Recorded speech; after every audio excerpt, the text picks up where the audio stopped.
Number ایک، پیارے نبی صلی اللہ علیہ وسلم نے فرمایا لم تظہر الفاحشۃ فی قوم قط حتی یعلنوا بها، کہا کہ جب بھی کوئی قوم کھلے عام فاحشات کا کام کرنے لگ جائے، جب بھی کسی قوم کے اندر کھلے طور پر اور ظاہری طور پر بدکاری عام ہو جائے، بے حیائی عام ہو جائے، کہا جب بھی کسی قوم میں ایسا ہوگا، یعنی کہ قوم کے لوگ کھلے عام زنا کریں گے، بدکاریاں کریں گے، بے حیائی کریں گے، کوئی ڈر نہیں ہے، کوئی خوف نہیں ہے، حتی یعلنوا بها، یہاں تک کہ اس کا اعلان کریں گے۔ آج آپ دیکھیے کہ زنا،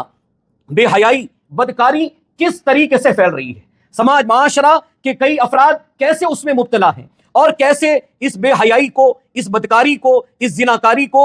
کس طریقے سے مختلف چینلوں کے ذریعے، یوٹیوب کے ذریعے اور کیا کیا نئے نئے اس کے ذریعے اس کو لوگوں میں پھیلایا جا رہا ہے۔ کہا جب بھی کسی قوم میں بے حیائی عام ہو جائے، برائی عام ہو جائے، زناکاری عام ہو جائے، اور آپ دیکھیے کہ آج کا دن یہ یوتھ، یہ نئے لوگ، یہ نوجوان آج جو بناتے ہیں، اگر اسی دن کی آپ مناسبت دیکھ لیں تو شاید اس دن بھی اللہ حفاظت کرے ان نوجوانوں کی اور اس چیز سے بچائے جس میں آج دنیا کے ہزاروں لاکھوں نوجوان آج کے دن اس گناہ میں مبتلا ہو جاتے ہیں، بدکاری کی طرف بڑھتے ہیں، اور یہ بات کوئی ڈھکی چھپی نہیں ہے ہمارے سامنے کہ آج کے اس دن میں کیا ہوتا ہے۔ پیارے نبی نے فرمایا جب بھی کسی قوم کے اندر اس طریقے سے بے حیائی عام ہوگی، بدکاری عام ہوگی، تو اس کی سزا کیا ملے گی؟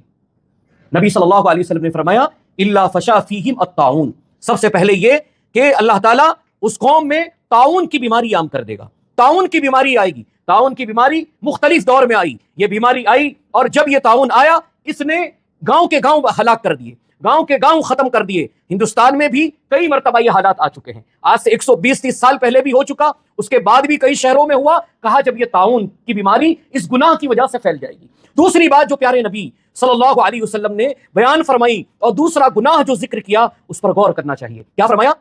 وَالْأَوْجَاعُ الَّتِي لَمْ تَكُنْ مَضَتْ فِي أَسْلَافِهِمْ الَّذِينَ مَضَوْا، اور کہا کہ اللہ تعالیٰ ایسی بیماریوں میں لوگوں کو مبتلا کر دے گا، ایسی بیماریاں وجود میں آئے گی، ایسی بیماریاں آئے گی، کہا وہ بیماریاں کبھی ان سے پہلے گزرے ہوئے لوگوں میں وہ بیماریاں آئی ہی نہ ہوگی، کبھی پرانے لوگوں نے ان بیماریوں کے نام ہی نہیں سنے ہوں گے۔ یعنی کہ یہ قوم جو اس طریقے سے بے حیائی اور بدکاریاں کرے گی، کہا وہ نئی نئی بیماریوں کا سامنا کرے گی، اور وہ بیماریاں ایسی ہوگی کہ وہ بیماریاں ان کے گزرے ہوئے لوگ، ان کے باپ داداؤں نے اور اس سے پہلے لوگوں نے ان بیماریوں کے بارے میں سنا بھی نہیں ہوگا۔ ہم اور آپ آج اس حدیث کے اندر اس بیماری کا جو ذکر کیا گیا اس کو آپ دیکھیں، روز کوئی نہ کوئی نئی بیماری ہے، قوم کوئی نہ کوئی نئی بیماری میں مبتلا ہوتی جا رہی ہے، نئی نئی بیماریوں کے نام پر اللہ رب العزت اپنا عذاب مسلط کر رہا ہے۔ یہ کیوں ہے؟ یہ پہلا گناہ، کہا لم تظہر الفاحشۃ فی قوم قط، کہ ہم لوگ بے خوف ہو جائیں، نڈر ہو جائیں اور کھلے عام زناکاری اور بدکاری کرنے لگ جائیں۔ اس کا انتہائی خطرناک انجام ہے جو اس حدیث میں ذکر کیا گیا۔